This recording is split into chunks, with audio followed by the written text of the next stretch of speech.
ఈరోజు మనకు చాలా నాకు తెలియక చాలా ఆనందంగా ఉంది. ఎందుకంటే కాంగ్రెస్ పార్టీ ఇన్ని రోజుల నుంచి మంచిగా కష్టపడి బాగా పనిచేస్తూ ఖచ్చితంగా పార్టీని ముందుకు తీసుకుని వెళ్తామని తెలియజేసుకుంటూ సెలవు తీసుకుంటున్నాము. జై హింద్. కాంగ్రెస్ పార్టీ హిమాలయాల వలె ఉన్నతమైంది, గంగానది వలె పవిత్రమైంది, మర్రి చెట్టు వలె విస్తృతమైంది. దేశానికి స్వాతంత్రం తెచ్చిన పార్టీ, నవభారత నిర్మాణంలో ప్రముఖ పాత్ర వహించిన పార్టీ, త్యాగధనుల పార్టీ, త్యాగధనుల పార్టీ, దేశభక్తుల పార్టీ, అందరి పార్టీ, జాతిపిత మహాత్ముడు శాంతిదూత నెహ్రూ, విప్లవ నేత సుభాష్ చంద్రబోస్, ఉక్కు మనిషి సర్దార్ వల్లభాయ్ పటేల్, ఉక్కు మహిళ ఇందిరమ్మ, రైతు బిడ్డ నీలం సంజీవరెడ్డి, త్యాగశీలి సోనియమ్మ, అలాంటి గొప్ప నాయకులు నాయకత్వం వహించిన పార్టీ, దేశ సమైక్యత, సమగ్రత, సార్వభౌమత్వం కోసం మహాత్మా గాంధీ, ఇందిరా గాంధీ, రాజీవ్ గాంధీ లాంటి నాయకులు ఆత్మ బలిదానం చేసిన పార్టీ. ఇటువంటి గొప్ప పార్టీలో వైఎస్ఆర్ కడప జిల్లా అధ్యక్షురాలిగా శ్రీమతి నీరుగట్టు విజయజ్యోతి నన్ను నియమించినందులకు ఏఐసిసి అధ్యక్షులు శ్రీ మల్లికార్జున ఖర్గే గారికి, ఏఐసిసి మాజీ అధ్యక్షులు శ్రీమతి సోనియా గాంధీ గారికి, శ్రీ రాహుల్ గాంధీ గారికి, ఏఐసిసి ప్రధాన కార్యదర్శి శ్రీ కేసీ వేణుగోపాల్ గారికి, ఏపీసీసీ అధ్యక్షురాలు శ్రీమతి వైఎస్ శర్మిలారెడ్డి గారికి, ఇందుకు సహకరించిన డాక్టర్ నరెడ్డి తులసిరెడ్డి గారికి, ఇతర సీనియర్ కాంగ్రెస్ నాయకులకు నా హృదయపూర్వక కృతజ్ఞతలు తెలియజేస్తున్నాను. వైఎస్ఆర్ కడప జిల్లాలో కాంగ్రెస్ పార్టీ పటిష్టత కోసం అందరి సహకారంతో మనస వాచ కర్మణ త్రికరణ శుద్ధిగా కృషి చేస్తానని ప్రమాణం చేస్తున్నాను. జై కాంగ్రెస్, జై కాంగ్రెస్. ఈరోజు చాలా సంతోషంగా ఉంది. అదేవిధంగా గొప్ప బాధ్యత తీసుకున్నట్లుగా ఉంది. ఎంతో నా మీద నమ్మకంతో నాకు ఈ పదవిని కేటాయించడానికి కారణమైనటువంటి మన పిసిసి అధ్యక్షురాలు షర్మిలారెడ్డి గారికి, అదేవిధంగా నాకు ఈ పదవిని కేటాయించినటువంటి ఏఐసిసి అధ్యక్షులు మల్లికార్జున ఖర్గే గారికి, శ్రీమతి సోనియమ్మ గారికి, రాహుల్ గాంధీ గారికి, అదేవిధంగా జనరల్ సెక్రటరీ ఏఐసిసి వేణుగోపాల్ గారికి అందరికీ నా హృదయపూర్వక నమస్కారాలు తెలియజేసుకుంటూ ఉన్నాను. అదేవిధంగా నాకు ఇక్కడ దిశ నిర్దేశ ఏ విధంగా ఉండాలని చెప్పినటువంటి పితృ సమానులు తులసిరెడ్డి సార్ గారికి నా హృదయపూర్వక కృతజ్ఞతలు. ఏంటంటే ఇది ఒక పెద్ద బాధ్యత. తర్వాత ఇప్పుడు అన్నగారు చెప్పినట్లు ఇది ఒక పెద్ద పార్టీ. ఎప్పటి నుంచో 1885లో ఏర్పాటైనటువంటి కాంగ్రెస్ పార్టీ 1920 సంవత్సరంలో మహాత్మా గాంధీ గారు స్వాతంత్ర పోరాటంలో ఈ పార్టీ ద్వారా అనేక మంది నాయకులతో కలిసి మన దేశానికి ఒక స్వాతంత్రం తెచ్చినటువంటి పార్టీ, ఒక భారత రాజ్యాంగాన్ని ఏర్పాటు చేసి మన భారతదేశానికి ఒక లౌకిక రాజ్యంగా ఉన్నటువంటి పార్టీ.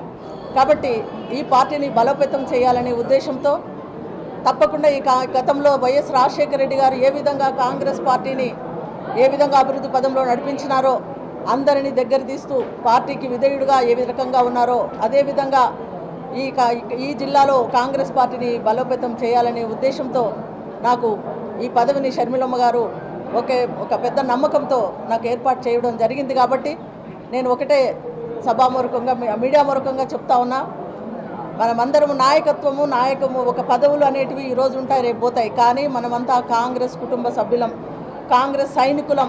మనము సైనికుల్లాగా పోరాడవలసిన పరిస్థితి ఉంది. ఎందుకంటే మన ఇప్పుడు పరిస్థితులలో మనకు తప్పకుండా మనకు మంచి ప్రభుత్వం రావాలంటే కాంగ్రెస్ పార్టీ అని నేను వీరందరికీ తెలియజేస్తూ, ఈ యొక్క అవకాశం నాకు ఇచ్చినందుకు నేను తప్పకుండా దానిని నిర్వర్తించి కడప జిల్లాలో మన రాష్ట్రంలోనే ముందుగా మన కాంగ్రెస్ పార్టీని బలోపేతం చేసి రేపు వచ్చే స్థానిక ఎలక్షన్లో కానీ అందరితో కలుపుకొని, ప్రతి ఒక్క నాయకులతో కలుపుకొని నేను ఈ పార్టీని బలోపేతం చేయడానికి కృషి చేస్తానని మా మీడియా పూర్వకంగా తెలియజేసుకుంటూ ఉన్నాను. గత సంవత్సర కాలంగా జిల్లాలో అటు కడప నగరములో పార్టీ పటిష్టత కోసం తమ అమూల్యమైన సమయాన్ని, తమ శక్తియుక్తులను దారబోసినందుకు కడప జిల్లా మాజీ అధ్యక్షులు శ్రీ గుండ్లకొండ శ్రీరాములు గారిని, అదేవిధంగా కడప నగర మాజీ అధ్యక్షులు విష్ణుప్రీతం రెడ్డి గారిని కడప జిల్లా కాంగ్రెస్ కమిటీ తరఫున నేను హృదయపూర్వకంగా అభినందిస్తున్నా. ప్రస్తుతం వైఎస్ఆర్ కడప జిల్లా అధ్యక్షురాలిగా శ్రీమతి ఎన్ విజయజ్యోతి గారిని, కడప నగర అధ్యక్షులుగా అఫ్జల్ ఖాన్ గారిని, అన్నమయ్య జిల్లా అధ్యక్షులుగా గాజుల భాస్కర్ గారిని, రాష్ట్ర ప్రధాన కార్యదర్శిగా అలీఖాన్ గారిని, అల్లాబక్ష్ గారిని నియమించిన సందర్భంగా వాళ్ళందరినీ నేను కడప జిల్లా కాంగ్రెస్ కమిటీ తరఫున హృదయపూర్వకంగా అభినందిస్తున్నా. వాళ్ళను నియమించినటువంటి ఏఐసిసి అధ్యక్షులు మల్లికార్జున ఖర్గే గారికి, ఏఐసిసి మాజీ అధ్యక్షులు సోనియా గాంధీ గారికి, రాహుల్ గాంధీ గారికి, ఏఐసిసి ప్రధాన కార్యదర్శి కేసీ వేణుగోపాల్ గారికి, ఏపీసీసీ అధ్యక్షురాలు గౌరవనీయులు శ్రీమతి వైఎస్ శర్మిలారెడ్డి గారికి నేను హృదయపూర్వకంగా ఆంధ్రప్రదేశ్ కాంగ్రెస్ కమిటీ తరఫున ధన్యవాదాలు తెలియజేస్తున్నా. వీరి అధ్యక్షతన రాబో రోజుల్లో అటు కడప జిల్లాలో, కడప నగరంలో, అన్నమయ్య జిల్లాలో పార్టీ మరింత పటిష్టం కావాలని ఆశాభావాన్ని వ్యక్తం చేస్తున్నా. అందరి సహకారంతో ఇప్పటికీ 10% పదవులు మాత్రమే ఫిల్అప్ అయినాయి. ఇంకా 90% పదవులు అట్నే ఉన్నాయి. ఇంకా అనేక మందికి పదవులు వస్తాయి. ఓన్లీ ఇప్పటికి 10% పదవులు మాత్రమే ఫిల్అప్ అయినాయి.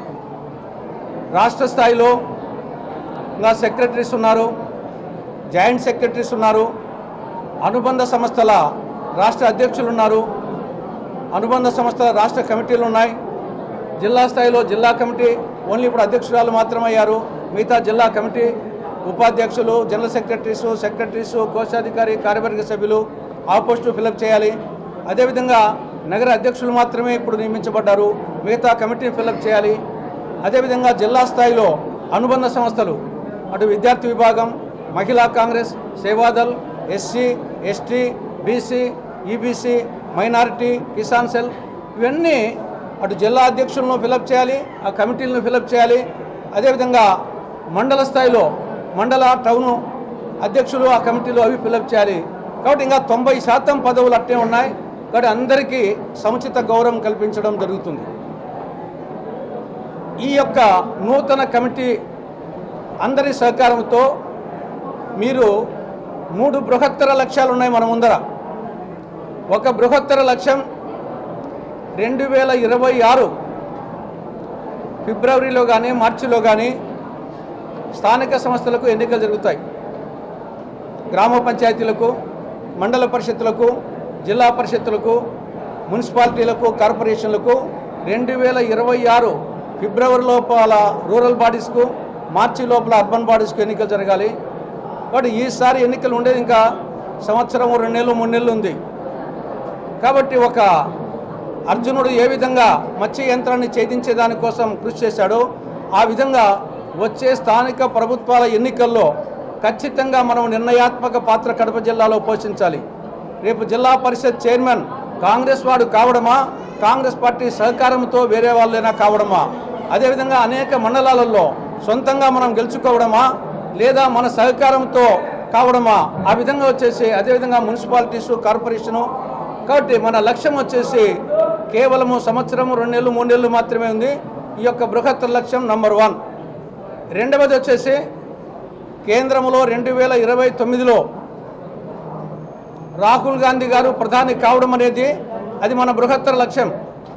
మూడవది 2029లో కాంగ్రెస్ పార్టీ తరఫున శ్రీమతి వైఎస్ షర్మిలారెడ్డి గారు ఆంధ్రప్రదేశ్ ముఖ్యమంత్రి కావడం ఇది మూడవ లక్ష్యం. మనం ఆషామాషిగా ఈ కమిటీలు ఏర్పాటు చేయలేదు, కేవలం ఏదో సాంఘ్యం కోసమో సాంప్రదాయం కోసమో కాదు. ఖచ్చితంగా ఈ రోజు నుంచి టార్గెట్ ఫిక్స్ చేసుకొని ఒక ప్రణాళికాబద్ధంగా నంబర్ 1 స్థానిక ప్రభుత్వాల్లో మనం గెలవడం. రెండవది రాబోవు సార్వత్రిక ఎన్నికల్లో రాహుల్ గాంధీ గారు ప్రధాని కావడం, వైఎస్ షర్మిలారెడ్డి గారు ఆంధ్రప్రదేశ్ ముఖ్యమంత్రి కావడం, ఈ 3 లక్ష్యంగా మనం ముందుకు పోవాల్సిన అవసరం ఉంది. ఇదేం పెద్ద అసాధ్యమేం కాదు. ఎందుకంటే ఈ జిల్లాలో జనరల్గా వచ్చేసి వైఎస్ఆర్ పార్టీ చాలా బలమైన పార్టీ అని అనుకునేవాళ్ళు, ఇదేదో జగన్ పార్టీ కంచుకోవడం అనుకునేవాళ్ళు. ఏమైంది? 7 అసెంబ్లీ సీట్లకు గాను 5 ఓడిపోవడం జరిగింది. కాబట్టి ఓడలు బండు అవుతుంటాయి. ఇదేం పెద్ద విచిత్రమైనటువంటి విషయం ఏం కాదు. కాబట్టి ఖచ్చితంగా మన లక్ష్యం వచ్చేసి సాధించలేనిది ఛేదించలేనిది కాదు.